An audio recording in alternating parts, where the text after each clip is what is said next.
Welcome back to my channel mga ka-special. For today's video ay mag-assemble tayo nitong ating phone chin holder sa ating helmet. Panoorin ang buong video nito ngayon.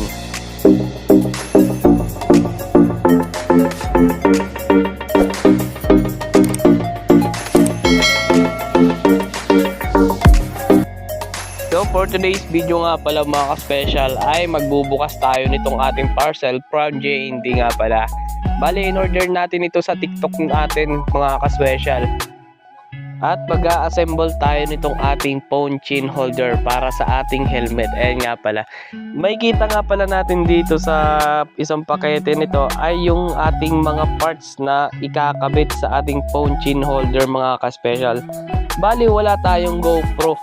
Kaya yung cellphone muna natin ang gagamitin nating pang kuha ng mga video sa ating gagawin na motovlog mga ka-special. So bali nga pala, yan nga po muna yung ating inuna, yung strap nga pala dyan para sa pagkakabitan nga pala ng ating cellphone. Yan nga pala, bali kinabit ko nga lang pala yan dyan sa loob ng ating helmet. Madali lang naman siyang ikabit mga ka-special. So bali inabot lang tayo ng 2 minutes sa pagkabit ng lahat ng mga yan sa ating helmet mga ka-special. Ayan, makikita naman natin dito na di kabit lang naman siya, puro higpit lang, at mamaya isusunod na din natin yung isa pang pyesa ng para sa ating helmet. Ayan, bali yan nga pala yung sa ating phone chin holder nga pala, yung pang support niya. Ayan, bali yan, makikita natin yan yung lagayan ng ating cellphone mga ka-special. Ayan,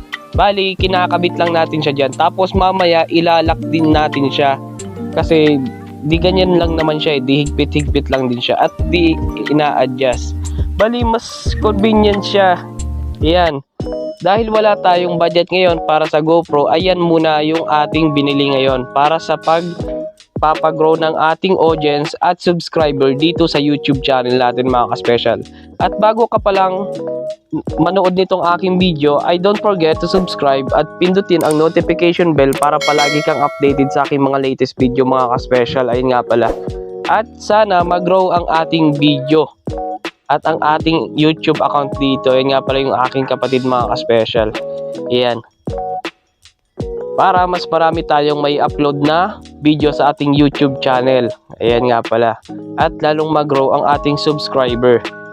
Yan, bali yan, tapos na nga tayo yan mag-assemble ng ating phone chin holder. At mamaya, ito na yung kanyang result. Ayan, bali may sticker pa nga palang binigay sa atin si Kuya from TikTok. Ayan, maraming salamat nga pala sa nanood ditong video. Don't forget to subscribe at i-follow ang aking Facebook page mga ka-special. Don't forget to react and share this video. Ayan, sa susunod pong muli nating video, marami pong salamat sa inyong lahat.